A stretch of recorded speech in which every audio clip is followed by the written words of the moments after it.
A ver, ¿qué hace falta para que algo sea considerado un delito? Pero ojo, no estoy hablando del acto en sí, sino de lo que tiene que existir antes, incluso antes de que pase cualquier cosa. Hoy vamos a meternos hasta la cocina para desmenuzar la anatomía de un delito, sus mismísimos cimientos. Detengámonos a pensar en esto. Para que alguien pueda cometer un robo, un fraude, lo que sea, la ley dice que primero tiene que haber un escenario montado. ¿A qué me refiero?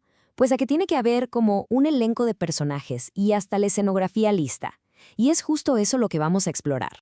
Ok, esta es nuestra hoja de ruta. Vamos a ir punto por punto. Primero, los fundamentos. Luego, vamos a ver quién es quién en esta historia, el sujeto activo y el pasivo. Después, el objeto material, o sea, el qué. Y cerramos con el objeto jurídico, que responde a la pregunta clave: ¿por qué esto es un delito?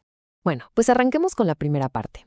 En el derecho penal, para que se pueda siquiera empezar a discutir si hubo o no un delito, se necesitan ciertas condiciones previas. Si estas condiciones no existen, simple y sencillamente no hay caso. Y aquí está el concepto clave de hoy: los presupuestos del delito. A ver, para que quede claro, imaginen que son como los ingredientes básicos de una receta. Si te falta uno, no tienes el platillo. Son los personajes y las cosas que tienen que estar ahí para que una acción pueda, siquiera, ser llamada delito. Como bien decíamos, el elenco y el escenario. Vámonos con el primer personaje de este drama, el sujeto activo, que básicamente responde a la pregunta más obvia: ¿quién hizo qué? La verdad es que es bastante sencillo, ¿no? El sujeto activo es la persona que realiza la acción, el que comete el delito. Punto. Y es que el derecho penal, en el fondo, siempre se va a centrar en la conducta humana, en la persona de carne y hueso que hizo algo.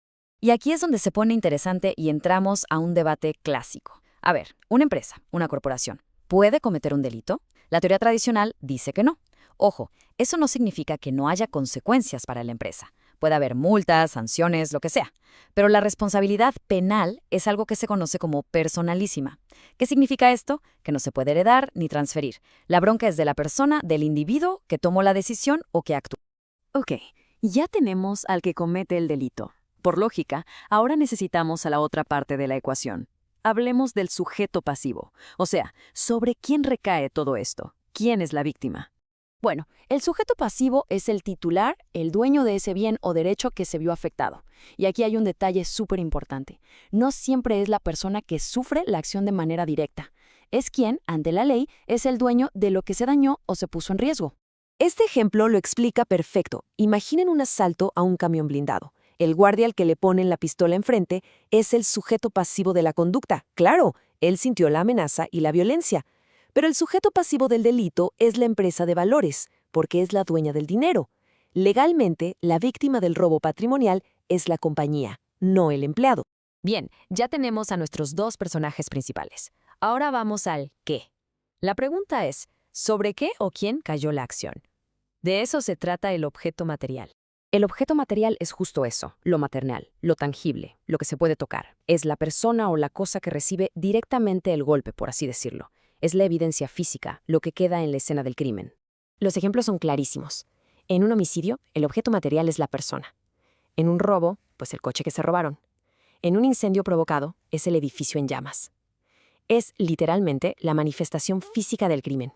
Y llegamos a la última pieza del rompecabezas. Quizás es la más abstracta, pero para mí es la más importante de todas: el objeto jurídico. Y este responde a la pregunta del millón: ¿por qué esto es un crimen? ¿Por qué nos importa como sociedad? El objeto jurídico no es algo que podamos agarrar, es una idea, un valor, un interés que como sociedad decidimos que es tan importante que necesita la protección de la ley penal. Estamos hablando de cosas como el derecho a la vida, a la propiedad, a la libertad, a la seguridad. Es el alma de la ley, la razón por la que existe esa norma.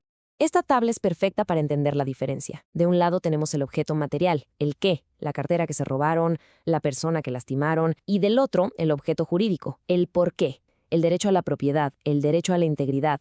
El delincuente ataca algo físico, sí, pero lo que realmente está violando es ese valor abstracto que la ley protege. Perfecto, vamos a amarrar todo con el ejemplo del robo de auto. Sujeto activo, el ladrón. Sujeto pasivo, el dueño del coche. Objeto material, el coche obviamente. Y el objeto jurídico, lo que la ley protege, el patrimonio, el derecho a la propiedad. ¿Ven? Ahí están los 4 elementos, súper claros. Y bueno, ¿para qué sirve saber todo esto? Es que es fundamental. Sin estos 4 presupuestos, simplemente no hay delito que perseguir. Son la base para poder decir, ok, esta persona es responsable, esta otra es la víctima y este es el valor que se violó. Es literalmente el kilómetro cero de cualquier análisis en derecho penal. Y para cerrar, les dejo una pregunta en el aire. Si estos 4 elementos son los cimientos de un delito, ¿qué pasa si uno falla? ¿Qué pasa si uno no existe? Si, por ejemplo, no hay un sujeto pasivo o si el objeto jurídico resulta que no está protegido por ninguna ley, ¿todavía podemos hablar de un delito? Ahí es donde la cosa se pone mucho, mucho más compleja.